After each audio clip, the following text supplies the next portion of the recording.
Hi my dear Sreelakshmi വസാണ്. Welcome to ഏഗൻ learning. നമ്മൾ ഇന്ന് ഡിസ്കസ് ചെയ്യാൻ പോകുന്ന ടോപ്പിക് എന്ന് പറയുന്നത് ഇറ്റ് ഈസ് വെരി ഇമ്പോർട്ടൻറ്റ് എന്ന് എടുത്തു പറയാൻ കാരണം USS എക്സാമിൻ്റെ പ്രീവിയസ് ഇയർ ക്വസ്റ്റ്യൻ പേപ്പേഴ്സ് എടുത്ത് നോക്കുകയാണെങ്കിൽ ഈ ടോപ്പിക്കിൽ നിന്ന് 100% നമ്മുടെ പരീക്ഷയ്ക്ക് ചോദിച്ചിരിക്കും.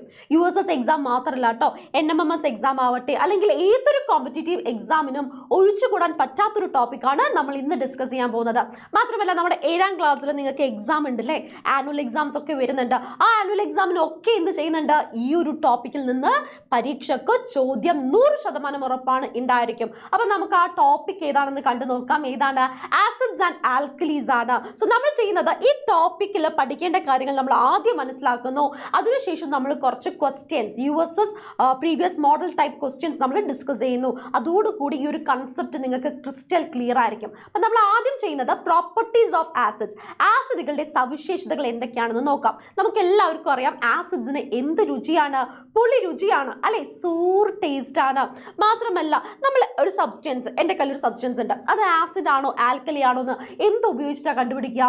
ലിറ്റ്മസ് പേപ്പർ ഉപയോഗിച്ചിട്ട് അല്ലെങ്കിൽ നമുക്ക് പറയാം ഇൻഡിക്കേറ്റേഴ്സ് ഉപയോഗിച്ചിട്ടാണ് കണ്ടുപിടിക്കുന്നത്. അത് ഏത് ഇൻഡിക്കേറ്റേഴ്സ് വേണമെങ്കിലും നമുക്ക് ഉപയോഗിക്കാം. ലിറ്റ്മസ് പേപ്പർ 2 തരത്തിലുണ്ട്, ബ്ലൂ ലിറ്റ്മസും ഉണ്ട്, റെഡ് ലിറ്റ്മസും ഉണ്ട് അല്ലേ. ആസിഡ് ആണോ എന്ന് കണ്ടുപിടിക്കാൻ ഞാൻ എന്ത് ലിറ്റ്മസ് പേപ്പറിന്റെ സഹായമാണ് തേടേണ്ടത്? ബ്ലൂ ലിറ്റ്മസ് പേപ്പറിന്റെ സഹായമാണ്. ബ്ലൂ ലിറ്റ്മസ് പേപ്പർ എന്തായിട്ട് മാറുന്നു?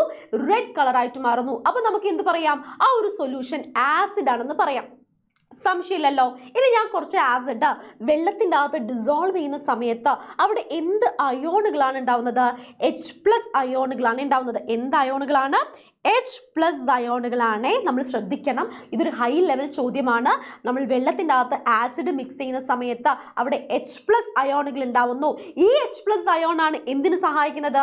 ഇലക്ട്രിസിറ്റി കണ്ടക്ട് ചെയ്യാൻ വേണ്ടിയിട്ട് സഹായിക്കുന്നത്. സോ നമ്മൾ പ്രോപ്പർട്ടീസ് നമ്മൾ കണ്ടു. ഇനി നമുക്ക് അറിഞ്ഞിരിക്കേണ്ടത് ഓരോ സബ്സ്റ്റൻസുകളിലും എന്ത് ആസിഡാണ് അടങ്ങിയിരിക്കുന്നത്. വളരെ ഇമ്പോർട്ടൻ്റ് ആയിട്ടുള്ളൊരു ടോപ്പിക്കാണ്, പരീക്ഷയ്ക്ക് ചോദിച്ചതുമാണ്. അപ്പം നമ്മൾ ഫസ്റ്റ് എക്സാമ്പിളിലേക്ക് പോവുകയാണ്. ഇവിടെ കുറേ എക്സാമ്പിൾസ് കാണുന്നുണ്ട്. ഫസ്റ്റ് എക്സാമ്പിൾ നമ്മൾ പോകുന്നത് പൂനാരങ്ങ അല്ലെങ്കിൽ ചെറുനാരങ്ങ. നമ്മളൊക്കെ സിമ്പിളായിട്ട് നാരങ്ങ എന്ന് പറയും അല്ലേ. നാരങ്ങയാവട്ടെ, ഓറഞ്ച് ആവട്ടെ, മുസംബി ആവട്ടെ, ഇതിലൊക്കെ അടങ്ങിയിരിക്കുന്ന ആസിഡ് ഏതാണ്? സിട്രിക് ആസിഡ് ആണ്. ഇംഗ്ലീഷിലാണെങ്കിലും മലയാളത്തിലാണെങ്കിലും നമ്മൾ എന്ത് തന്നെയാണ് പറയുന്നത്? യെസ്, സിട്രിക് ആസിഡിനെ സിട്രിക് ആസിഡ് എന്ന് തന്നെയാണ് പറയുന്നത് കേട്ടോ. ഇനി അടുത്തത് തക്കാളി, ടൊമാറ്റോനകത്ത് അടങ്ങിയിരിക്കുന്ന ആസിഡ് ഏതാണ്? ഓക്സാലിക് ആസിഡ് ആണ്. തക്കാളി ഇങ്ങനെ ഉരുണ്ടിട്ടല്ലേ, ഓ പോലെയല്ലേ, അപ്പൊ അതിനകത്ത് അടങ്ങിയിരിക്കുന്ന ആസിഡ് ഏതാണ്? ഓക്സാലിക് ആസിഡ് ആണ്. അടുത്ത ചോദ്യം, നമ്മുടെ വയറിൻ്റെ അകത്ത് അടങ്ങിയിരിക്കുന്ന ആസിഡ്, നമ്മൾ എന്ത് ഭക്ഷണം കഴിച്ചാലും അത് ദഹിപ്പിക്കാൻ സഹായിക്കുന്ന ആസിഡ് ഏതാണ്? ഹൈഡ്രോക്ലോറിക് ആസിഡ് ആണ്. നമ്മുടെ സ്റ്റൊമക്കിൻ്റെ അകത്ത് അടങ്ങിയിരിക്കുന്ന ആസിഡ് ഹൈഡ്രോക്ലോറിക് ആസിഡ് ആണ്. ഇനി ഉറുമ്പ് കടിക്കുന്ന സമയത്ത് ഒരു നീറ്റലും ചൊറിച്ചിലൊക്കെ നമുക്ക് അനുഭവപ്പെടാറുണ്ട്. അത് എന്തുകൊണ്ടാണ്? ഉറുമ്പ് കടിക്കുന്ന സമയത്ത് ചെറിയ എമൗണ്ട് ഓഫ് ആസിഡ് എവിടെയാവുന്നുണ്ട്? നമ്മുടെ ശരീരത്തിൻ്റെ അകത്താവുന്നുണ്ട്. അതുകൊണ്ടാണ് നമുക്ക് ആ ഒരു ഇറിറ്റേഷൻ ഫീൽ ചെയ്യാൻ കാരണം. സോ ഉറുമ്പിൻ്റെ അകത്ത് അടങ്ങിയിരിക്കുന്ന ആസിഡിനെയാണ് നമ്മൾ എന്ത് പറയുന്നത്? ഫോമിക് ആസിഡ് എന്ന് പറയുന്നത്. പരീക്ഷയ്ക്ക് ചോദിക്കാറുണ്ട്, ഫോമിക് ആസിഡ് ആണ്. ഈ ഫോമിക് ആസിഡിനെ തന്നെ നമുക്ക് എന്തും പറയാം? മെത്തനോയിക് ആസിഡ് എന്നും പറയാം. ഒരു ഉദാഹരണത്തിന്, ടീച്ചറിന്റെ പേര് ശ്രീലക്ഷ്മി എന്നല്ലേ, നിങ്ങൾ എന്ത് വിളിക്കാറുണ്ട്? ഡോറ മിസ് എന്ന് വിളിക്കാറുണ്ട്. ശ്രീലക്ഷ്മി മിസ്സും ഡോറ മിസ്സും ഒരേ ആളല്ലേ, ഒരേ ആൾക്ക് 2 പേരുകളാണല്ലേ. അതേപോലെ തന്നെ എറുമ്പിന്റെ ശരീരത്തിൽ അടങ്ങിയിരിക്കുന്ന ആസിഡിനെ ഫോമിക് ആസിഡ് എന്നും പറയാറുണ്ട്, മെത്തനോയിക് ആസിഡ് എന്നും പറയാറുണ്ട്. ഇനി അടുത്ത ഉദാഹരണം, സോഫ്റ്റ് ഡ്രിങ്ക്സ്. അത് ഏത് കമ്പനി ആവട്ടെ, ഫാൻഡ ആവട്ടെ, മിറിൻഡ ആവട്ടെ, സ്പ്രൈറ്റ് ആവട്ടെ, സെവനപ്പ് ആവട്ടെ, ഇതിലൊക്കെ അടങ്ങിയിരിക്കുന്ന ആസിഡ് ഏതാണ്? കാർബോണിക് ആസിഡ് ആണ്, കാർബോണിക് ആസിഡ്. ഇനി പാല്, തൈര്, ഇതിൻ്റെ അകത്തൊക്കെ അടങ്ങിയിരിക്കുന്ന ആസിഡ് ഏതാണ്? ലാക്റ്റിക് ആസിഡ് ആണ്. ഇനി അവസാനം കാണുന്നത് ഒരു കുപ്പി വെള്ളമല്ല കേട്ടോ, ഇത് ഏതാണ്? വിനീഗർ ആണ്. അതിനകത്ത് എഴുതിയിട്ടുണ്ട് വിനീഗർ അല്ലെങ്കിൽ വിനാഗിരി എന്നൊക്കെ നമ്മൾ പറയും. സുർക്ക അല്ലേ, സുർക്കേൻ്റെ അകത്ത് അടങ്ങിയിരിക്കുന്ന ആസിഡ് ഏതാണ്? എസറ്റിക് ആസിഡ് ആണ്. ഇതേപോലെ ഏത് എക്സാമ്പിൾ വേണമെങ്കിലും നമ്മുടെ പരീക്ഷയ്ക്ക് ചോദിക്കും. നമുക്ക് അറിയുന്നതായിട്ടും അല്ലാത്തതായിട്ടുമുള്ള എക്സാമ്പിൾസ് ആണ് പരീക്ഷയ്ക്ക് ചോദിക്കുന്നത്. സോ നമ്മൾ ഒരുപാട് എക്സാമ്പിൾസ് നമ്മൾ കണ്ടു കഴിഞ്ഞു. ഇനി അടുത്ത പോയിന്റിലേക്കാണ് പോകുന്നത്. നമ്മുടെ സ്കൂളുകളിൽ ലാബ് ഉണ്ടാവാറുണ്ട്. ലാബിൽ നമ്മൾ സ്ഥിരം യൂസ് ചെയ്യുന്ന കുറച്ച് എന്താണ് ഇനോർഗാനിക് ആസിഡുകൾ ഇവിടെ തന്നിട്ടുണ്ട്. ഏതൊക്കെയാണ്? ഹൈഡ്രോക്ലോറിക് ആസിഡ് HCl ആണ് ഫോർമുല വരുന്നത്. സൾഫ്യൂരിക് ആസിഡ് H2SO4 ആണ്. സൾഫ്യൂരിക് ആസിഡ് ഒരു പ്രത്യേകതയും കൂടി ഉണ്ട് കേട്ടോ, കിങ് ഓഫ് ആസിഡ്സ് എന്നാണ് പറയുന്നത്. നൈട്രിക് ആസിഡ് HNO3 ആണ്. കാർബോണിക് ആസിഡ് H2CO3 ആണ്. ഫോർമുലകൾ അറിഞ്ഞിരിക്കാൻ വേണ്ടി പറഞ്ഞതാണ്. ഇനി നമ്മൾ പോകുന്നത് നമ്മുടെ ആൽക്കലികളിലേക്ക് ടോപ്പിക്കിലേക്കാണ്. ആൽക്കലികളുടെ സവിശേഷത എന്ന് പറയുന്നത് ടേസ്റ്റ് എന്താണ്? ചവർപ്പ് രുചിയാണ് അല്ലെ, ബിറ്റർ ടേസ്റ്റ് ആണ്. ഏത് ലിറ്റ്മസ് പേപ്പർ ആണ് നമ്മൾ ഉപയോഗിക്കേണ്ടത്? Red litmus paper. Red litmus paper എന്താക്കി മാറ്റുന്നു? യെസ്, ബ്ലൂ ആക്കി മാറ്റുന്നു അല്ലേ, ചുവപ്പ് നീലയാക്കി മാറ്റുകയാണ് ചെയ്യുന്നത്. ഇനി ഈ പറഞ്ഞ ആൽക്കലികൾ നമ്മൾ വെള്ളത്തിൻ്റെ അകത്ത് ഡിസോൾവ് ചെയ്യുന്ന സമയത്ത് അവിടെ എന്ത് അയോണുകളാണ് ഉണ്ടാവുന്നത്? OH minus ion. OH മുകളിൽ ഒരു മൈനസ് ആണ് അല്ലേ, OH മൈനസ് അയോണുകളാണ് ഉണ്ടാവുന്നത്. ഈ അയോണുകളാണ് എന്ത് ചെയ്യാൻ സഹായിക്കുന്നത്? ഇലക്ട്രിസിറ്റി കണ്ടക്ട് ചെയ്യാൻ സഹായിക്കുന്നത്. സോ ആസിഡുകളും ആൽക്കലികളും ഇലക്ട്രിസിറ്റി കണ്ടക്ട് ചെയ്യാൻ സഹായിക്കുന്നു എന്ന് നമ്മൾ കണ്ടു കഴിഞ്ഞു. ആസിഡ്സിൻ്റെ അകത്ത് H+ അയോണുകളാണെങ്കിൽ ആൽക്കലികളുടെ അകത്ത് എന്താണ്? OH മൈനസ് അയോണുകളാണ് സഹായിക്കുന്നത്. ക്ലിയർ ആണല്ലോ പ്രോപ്പർട്ടീസ്? സംശയമില്ലല്ലോ. ഇത് പരീക്ഷയ്ക്ക് ചോദിക്കുന്നത് ലിറ്റ്മസ് പേപ്പറിൽ നിന്ന് ചോദിക്കാറുണ്ട് കേട്ടോ. ഇനി നമ്മൾ കാണാൻ പോകുന്നത് എന്താണ്? The substance that containing alkalis. ആൽക്കലികൾ അഥവാ ബേസ് അടങ്ങിയിരിക്കുന്ന സബ്സ്റ്റൻസുകൾ ഏതൊക്കെയാണ്? സോപ്പ്, ഹാൻഡ് വാഷ്, അല്ലെങ്കിൽ നമ്മൾ എന്താ പറയുക ലിക്വിഡ് സോപ്പുകളുണ്ട്, സോപ്പ് പൊടികൾ, ഡിറ്റർജൻസ് ഉണ്ട്. ഇതിലൊക്കെ നമ്മുടെ പേസ്റ്റ്, ഇതിലൊക്കെ എന്തടങ്ങിയിരിക്കുന്നു? നമ്മുടെ ആൽക്കലി അടങ്ങിയിരിക്കുന്നു. ആൽക്കലി അടങ്ങിയ കോമ്പൗണ്ടുകളാണ്. ഇനി ഈനോഡൈജിൻ എന്ന് പറയുന്നത് എന്താണ്? നമുക്ക് അസിഡിറ്റി വരുന്ന സമയത്ത് അല്ലേ, വയറിൽ എരിച്ചിലും പുകച്ചിലും ഒക്കെ വരാറുണ്ട് അസിഡിറ്റി വരുമ്പോൾ. അപ്പോൾ നമ്മൾ കഴിക്കുന്ന മരുന്നാണ് ആന്റാസിഡ്സ്. പരീക്ഷയ്ക്ക് ചിലപ്പോൾ ചോദിക്കും ആന്റാസിഡിന്റെ അകത്ത് അടങ്ങിയിരിക്കുന്നത് എന്താണ്? ആൽക്കലിയാണ്. അതിന്റെ ഉദാഹരണമാണ് ഈനോ ആൻഡ് ഡൈജീൻ. അതേപോലെ നമ്മൾ സ്ഥിരം ഉപയോഗിക്കുന്ന രണ്ടാളുകളുണ്ട്, അപ്പക്കാരവും അലക്കുകാരവും. അപ്പക്കാരം എന്ന് പറയുന്നത് എന്താണ്? ബേക്കിംഗ് സോഡയാണ്. അതിന്റെ കെമിക്കൽ നാമം അല്ലെങ്കിൽ രാസനാമം എന്താണ്? സോഡിയം ബൈകാർബണേറ്റ് എന്നാണ്. ഇനി വാഷിംഗ് സോഡ അഥവാ അലക്കുകാരത്തെ നമ്മൾ എന്താണ് പറയുന്നത്? സോഡിയം കാർബണേറ്റ് എന്നാണ് പറയുന്നത്. ഇതെല്ലാം ഓരോരോ പോയിന്റുകളാണ്, നോട്ട് ചെയ്ത് വെക്കുക. അത്രയും ഇമ്പോർട്ടൻ്റ് ആണ്. ഇതല്ലാതെ ഒരുപാട് എന്തുണ്ട്? നമുക്ക് ഒരുപാട് ആൽക്കലികളെ കുറിച്ച് പഠിക്കാനുണ്ട്. ഇവിടെ കുറേ എക്സാമ്പിൾസും അവരുടെ കെമിക്കൽ നെയിമും അതുപോലെ തന്നെ കെമിക്കൽ ഫോർമുലയും തന്നിട്ടുണ്ട്. ഇത് നിങ്ങൾ പഠിച്ചു വെക്കുകയാണെങ്കിൽ മക്കളെ 100% ഉറപ്പാണ് 8ാം ക്ലാസ്സിലും 9ാം ക്ലാസ്സിലും 10ാം ക്ലാസ്സിലേക്കും എൻ്റെ മക്കൾ എത്തുന്ന സമയത്ത് കെമിസ്ട്രി എന്ന് പറയുന്ന ഒരു അടിപൊളി ചാപ്റ്റർ പഠിക്കാനുണ്ട്. ആ ചാപ്റ്ററിൽ ഒരുപാട് ചാപ്റ്ററുകളിൽ നിങ്ങൾക്ക് എന്ത് കാണാം? ഈ പറഞ്ഞ ഓരോരുത്തരെയും കാണാൻ സാധിക്കും കേട്ടോ. സോ കോസ്റ്റിക് സോഡയുടെ പേരെന്താണ്? കെമിക്കൽ നെയിം എന്താണ്? സോഡിയം ഹൈഡ്രോക്സൈഡ് ആണ്, NaOH ആണ്. വിഷമിക്കേണ്ട, മലയാളത്തിന്റെ കംപ്ലീറ്റ് നെയിമുകളും അടുത്ത സ്ലൈഡിലുണ്ട്. സ്ലേക്കഡ് ലൈം ആണെങ്കിൽ കാൽഷ്യം ഹൈഡ്രോക്സൈഡ് ആണ്, CaOH ട്വൈസ് ആണ്. എക്വ അമോണിയ ആണെങ്കിൽ എന്താണ്? അമോണിയം ഹൈഡ്രോക്സൈഡ് ആണ്, NH4OH ആണ്. ഇനി മിൽക്ക് ഓഫ് മെഗ്നീഷ്യം ഹൈഡ്രോക്സൈഡ് ആണ്, MgOH ട്വൈസ് ആണ്. OH ട്വൈസ് എന്ന് പറഞ്ഞാൽ ഇവിടെ ഈ രണ്ടിനെയാണ് നമ്മൾ അങ്ങനെ പറയുന്നത്. OH ട്വൈസ് എന്ന് പറയുന്നത്. കോസ്റ്റിക് പൊട്ടാഷ് എന്ന് പറഞ്ഞാൽ പൊട്ടാസ്യം ഹൈഡ്രോക്സൈഡ് KOH ആണ്. അറിഞ്ഞിരിക്കുക, മനസ്സിലാക്കി വെക്കുക. ഇനി മലയാളത്തിൽ caustic soda, sodium hydroxide, NaOH. ചുണ്ണാമ്പ് നമ്മൾ സ്ഥിരം കേൾക്കാറുണ്ട് അല്ലേ? ചുണ്ണാമ്പിനെയാണ് നമ്മൾ എന്ത് പറയുന്നത്? Calcium hydroxide. ചുണ്ണാമ്പിനെയാണ് നമ്മൾ സ്ലേക്കഡ് ലൈം എന്ന് പറയുന്നത്. എന്താണ്? കാൽഷ്യം ഹൈഡ്രോക്സൈഡ്, CaOH ട്വൈസ് ആണ്. Aqua ammonia, ammonium hydroxide, NH4OH ആണ്.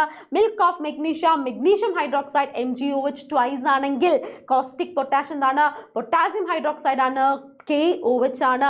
ക്ലിയർ ആണല്ലോ? ഇനി നമുക്ക് എന്ത് ചെയ്യാം? കുറച്ച് ക്വസ്റ്റ്യൻസ് നമുക്ക് ഡിസ്കസ് ചെയ്ത് നോക്കാം. സോ ആൽക്കലികളുടെ പ്രോപ്പർട്ടിയും ഓരോരോ സബ്സ്റ്റൻസിലും അടങ്ങിയിരിക്കുന്ന ആസിഡുകളും കണ്ടു കഴിഞ്ഞു. അതേപോലെ തന്നെ ആൽക്കലികളും നമ്മൾ കണ്ടു കഴിഞ്ഞു. ഇനി റെഡി ആണെങ്കിൽ ആദ്യത്തെ ചോദ്യത്തിലേക്ക് പോവാം. ആദ്യത്തെ ചോദ്യം എന്താണ്? The acid present in tamarind. പുളിയിൽ അടങ്ങിയിരിക്കുന്ന ആസിഡ് ഏതാണ്? നമുക്ക് പുതിയൊരാളെയും കൂടി വന്നു അല്ലേ? കഴിഞ്ഞ തവണ പ്രീവിയസ് ഇയർ ക്വസ്റ്റ്യൻ പേപ്പറിൽ ചോദിച്ചത് നമ്മുടെ ആപ്പിളില്ലേ, ആപ്പിളിനകത്ത് അടങ്ങിയിരിക്കുന്ന ആസിഡ് ഏതാണ്? മാലിക് ആസിഡ് ആണ്. ഇവിടെ ചോദിച്ചിരിക്കുന്നത് പുളിയാണ്. പുളിയിൽ അടങ്ങിയിരിക്കുന്ന ആസിഡ് ഏതാണ്? യെസ്, നമ്മുടെ ഓപ്ഷൻ ബി ആണല്ലേ, ടാർട്ടാറിക് ആസിഡ് ആണ്. സിട്രിക് ആസിഡ് എന്ന് പറഞ്ഞാൽ നാരങ്ങ, ഓറഞ്ച്, മുസംബി ആണ്. മാലിക് ആസിഡ് ആപ്പിൾ ആണ്. ലാക്ടിക് ആസിഡ് പാല്, തൈരാണ്. അപ്പോൾ നമുക്ക് വരുന്നത് ഏതാണ്? ടാർട്ടാറിക് ആസിഡ് ആണ്. അപ്പൊ നിങ്ങൾ പറയും മിസ് എക്സാമ്പിൾ നമ്മൾ പുളി പഠിച്ചില്ലല്ലോ. എടാ ബാക്കിയെല്ലാം നമ്മൾ പഠിച്ചില്ലേടാ. അപ്പൊ നമുക്ക് എന്ത് ചെയ്യാം? ആ ഓപ്ഷൻ കമ്പയർ ചെയ്തിട്ട് നമുക്ക് ഇതിൻ്റെ അകത്ത് നിന്ന് എന്ത് കണ്ടുപിടിക്കാം? ആൻസർ കണ്ടുപിടിക്കാം. അങ്ങനെയും നമുക്ക് ആൻസർ കണ്ടെത്താം കേട്ടോ. ഇനി അടുത്ത ചോദ്യത്തിലേക്കാണ്. The substance which turn red litmus to blue are. എന്താണ്? ചുവന്ന ലിറ്റ്മസിനെ നീലയാക്കി മാറ്റുന്ന പദാർത്ഥം ഏതാണ്? ചുവന്ന ലിറ്റ്മസിനെ എന്താക്കി മാറ്റുന്നു? നീലയാക്കി മാറ്റുന്നു അല്ലേ? അതാരാണ്? നമ്മുടെ ആൽക്കലിയാണ്. അപ്പൊ നമുക്ക് എന്ത് പറയാം? ഓപ്ഷൻ എ ആണ് കറക്റ്റ് ആൻസർ എന്ന് പറയാം. ഇനി അടുത്ത ചോദ്യം, which is the gas formed by the reaction between acids and carbonates. വളരെ ഇമ്പോർട്ടൻ്റ് ആണ്. ഇതും നമുക്ക് പ്രോപ്പർട്ടിയിൽ ഡിസ്കസ് ചെയ്യേണ്ട ഒരു ടോപ്പിക് ആണ്. ആസിഡുകൾ കാർബണേറ്റുകളുമായിട്ട് റിയാക്ട് ചെയ്ത് കഴിഞ്ഞാൽ അവിടെ ഉണ്ടാവുന്ന വാതകം ഗ്യാസ് എന്ന് പറയുന്നത് കാർബൺ ഡൈ ഓക്സൈഡ് ഗ്യാസ് ആണ്. നേരെ മറിച്ച് ആസിഡുകൾ മെറ്റലുമായിട്ട് റിയാക്ട് ചെയ്യുകയാണെങ്കിൽ അവിടെ ഉണ്ടാവുന്ന ഗ്യാസ് ഏതാണ്? ഹൈഡ്രജൻ ഗ്യാസ് ആണ്. ടീച്ചർ ഒന്നും കൂടിയും പറയാട്ടോ, ആസിഡുകള് മെറ്റൽസ് എന്താണ്? ആസിഡുകള് ലോഹങ്ങളുമായിട്ട് പ്രവർത്തിക്കുമ്പോൾ അവിടെ ഹൈഡ്രജൻ ഗ്യാസ് ഉണ്ടാവുന്നു. ഹൈഡ്രജൻ ഗ്യാസ് ഉണ്ടായി എന്ന് എങ്ങനെ കൺഫേം ചെയ്യാം? പോപ്പ് സൗണ്ട് ആണ് പ്രൊഡ്യൂസ് ചെയ്യുന്നത്. നേരെ മറിച്ച് നമ്മൾ പറഞ്ഞ ആസിഡുകൾ കാർബണേറ്റുകളുമായിട്ട് പ്രവർത്തിച്ചാൽ കാർബൺ ഡൈ ഓക്സൈഡ് ഗ്യാസ് ആണ് പ്രൊഡ്യൂസ് ചെയ്യുന്നത്. ആ പേരിൽ ഒരു സിമിലാരിറ്റി വരുന്നില്ലേ? Carbonate, carbon dioxide gas എന്ന് ഓർത്ത് വെക്കുക കേട്ടോ.